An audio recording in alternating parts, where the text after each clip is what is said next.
troisième partie, hein, il dit, ainsi c'était sanctifié, Zachée et sanctifié. Il avait chassé Mammon, qui c'est le dieu de l'argent, dans lequel il avait fait de place à Jésus. Et le Seigneur, comme pour confirmer qu'il ne parlait pas de la maison en briques ou en pierre de Zachée, lui dit, alors qu'il n'était même pas encore entré chez le salut est entré dans ta maison, car celui-ci est aussi fils d'Abraham. Alléluia. Hormis le fait que l'homme a été créé par Dieu lui-même, y a-t-il autre chose dans l'histoire du peuple juif qui ait pu inciter Dieu à décider d'habiter directement en nous? Ce que nous pouvons en dire, c'est l'évidence. Le plus efficace, ce n'est pas que Dieu, pour nous accompagner, soit extérieur à nous, mais qu'il soit à l'intérieur de nous. Pourquoi? En sortant son peuple de la captivité d'Égypte et en le conduisant dans le désert, Dieu était bien au milieu de son peuple, très près de lui, mais à l'extérieur de chaque personne. Les Israélites ont pu le voir dans les colonnes de lieux et de feu ou dans les miracles qui les accompagnaient. Pourtant, comment ils n'étaient pas alimentés au-dedans d'eux par ce feu divin?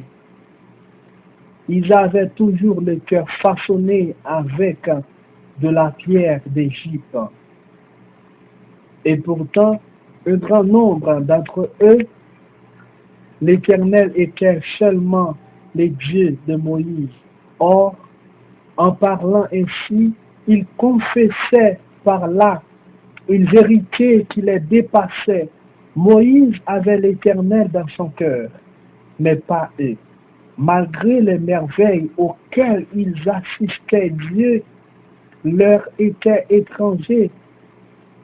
Ils ne ressentaient rien de puissant au-dedans d'eux. Voilà pourquoi, l'ayant constaté, il a déclaré, je vous donnerai un cœur nouveau, et je mettrai en vous un esprit nouveau, j'ôterai de votre chair le cœur de pierre, et je vous donnerai un cœur de chair, je mettrai mon esprit en vous, et je ferai que vous suiviez mes prescriptions, et que vous suiviez et pratiquiez mes ordonnances.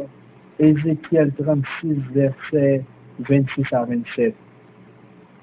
Il fallait donc passer par là afin que la louange véritable monte du cœur de l'homme. Le désir de Dieu doit être ressenti comme un besoin vital pour celui qui le loue et non comme une obligation. C'est pourquoi, même de nos jours, il ne suffira pas à une personne d'assister à un miracle par le nom de Jésus-Christ pour croire en Dieu.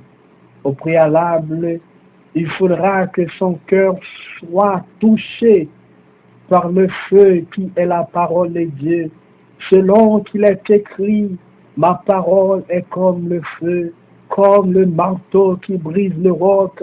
Ainsi, nous voyons bien que si Dieu siégeait seulement dans le miracle de façon extérieure, comme il siège dans le ciel qui n'est pas accessible, il demeurait toujours loin des hommes et des femmes de la terre. Par ailleurs, le diable aussi, par le biais des esprits humains, des démons, de magiciens, des sorciers et autres féticheurs ou marabouts, fait beaucoup de miracles. Les Israélites savaient que les Égyptiens avaient aussi des prêtres dotés de nombreux pouvoirs. Voilà pourquoi il était presque obligatoire que Dieu procède de cette façon-là, qu'il décide d'habiter dans nos âmes, nos esprits et nos corps. Car si l'homme qui observe la nature les merveilles de sa propre création, le ciel, le soleil et les planètes, n'a pas cru qu'il y ait pu avoir un créateur, c'est que vraiment le miracle ne suffit pas. Comment alors l'Éternel y est-il parvenu? En nous, en voyant par la grâce reçue du sacrifice de Christ. Le Saint-Esprit, celui-ci nous enseigne toutes choses, notamment comment préparer nos cœurs à être en son temple. Nous avons donc la conviction que si nous nettoyons nos pensées, que nous éloignons nos corps du péché, nous devenons chacun le temple du Dieu vivant. Pourtant, être le temple de Dieu est une disposition qui peut être dépassée. En effet, le temple n'est pas forcément un siège. Section 2. Au quatrième partie ou cinquième partie, qui s'agit passer du temple au siège de Dieu. Un temple est comme un palais ou une résidence secondaire. Il peut très bien appartenir au roi sans que celui-ci n'éprouve la nécessité ou une grande joie à y établir son siège. Car il y a une différence entre un simple palais et le siège du roi. Le roi peut avoir plusieurs palais, les visiter de temps en temps, y avoir ses effets, quelques gardes, mais il n'a en général qu'un seul siège. Ainsi, mon corps pourtant préparé à être le temple de Dieu peut ne pas être en son siège s'il est mal disposé, mais préparé s'il est encombré d'objets inutiles.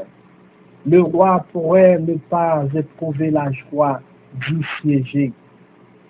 Un exemple d'objet qui diminue la présence de Dieu dans son temple, c'est l'alcool. La Bible nous dit, ne vous enivrez pas de vin, c'est de la débauche. Soyez remplis du Saint-Esprit, Éphésiens 5, verset 18.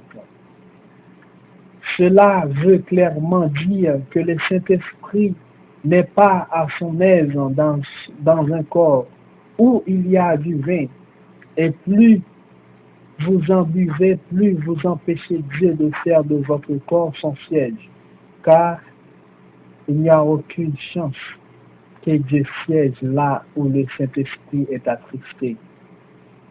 Réduit à partager son espace avec une autre forme d'ivresse.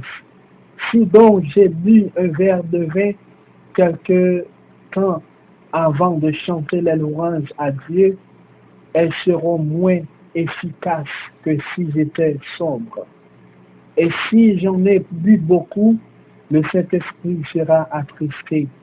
Et Dieu ne pourra pas siéger dans ces louanges-là. C'est ce qui découle de la parole. Nous devons donc travailler spirituellement à faire de nos personnes non seulement le temple, mais aussi le siège de Dieu. Est-ce alors facile de faire de son corps tout entier le siège de Dieu? Comment y parvenir? Assurément, le corps même de Jésus-Christ était le siège de Dieu, parce que sa vie était un sacrifice de louange à son Dieu. Les prophètes et les apôtres de la Bible sont parfois approchés. Pourtant, cela reste difficile à atteindre. Cependant, ce n'est pas une raison de se décourager.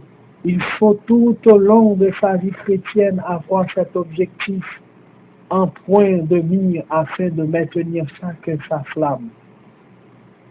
Étant donné que cela semble difficile, individuellement, la seule façon d'être sûr de créer un siège à Dieu au milieu de nos louanges est de comprendre la vérité suivante.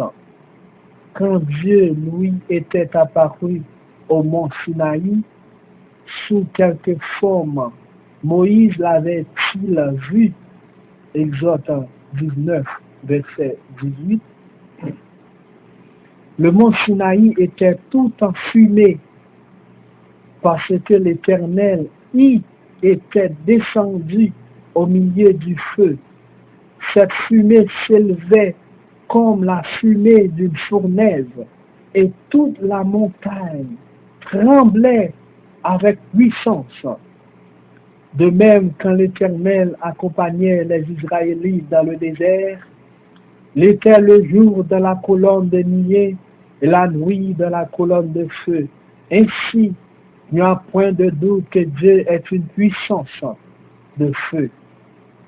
Et nous allons poursuivre cette idée en soulignant que la Bible déclare au sujet des enfants de Dieu. Il fait des vents ses messagers, des flammes de feu ses serviteurs. Psaume 104, verset 4. Chaque chrétien, donc, et je parle de ses véritables serviteurs, est une flamme de feu. C'est déjà bien, mais une seule flamme de feu, pas un grand feu. Une seule flamme ne suffit pas pour créer un siège à l'Éternel. Surtout, nous sommes des chrétiens tièdes. En effet, la tièdeur réchauffe, mais ne brûle pas. Ainsi, nos louanges peuvent très bien nous réconforter dans nos églises, mais parce qu'elles sont chantées par des chrétiens qui ne sont que des flammes ternes et non vives. Alléluia, praise the Lord. Ils ne peuvent pas brûler les liens et les pièges du diable. Regardez le feu du Sinaï devant Moïse. Alors, nous devons réunir les flammes, c'est-à-dire plusieurs chrétiens ensemble, pour faire un feu. Voilà pourquoi Jésus dit que lorsque 2 ou 3 personnes sont réunies en son nom, il est là au milieu d'eux. Pas une personne, mais au moins 2. Et plusieurs, c'est encore mieux. Non pas qu'un seul est inutile, mais il est insuffisant car ne constitue qu'une flamme. Que Dieu vous bénisse avec toute parole ça yo. Que parole ça va pratiquer dans la vie nous. Et rester pour le parti capable de la parole de l'Éternel. Merci.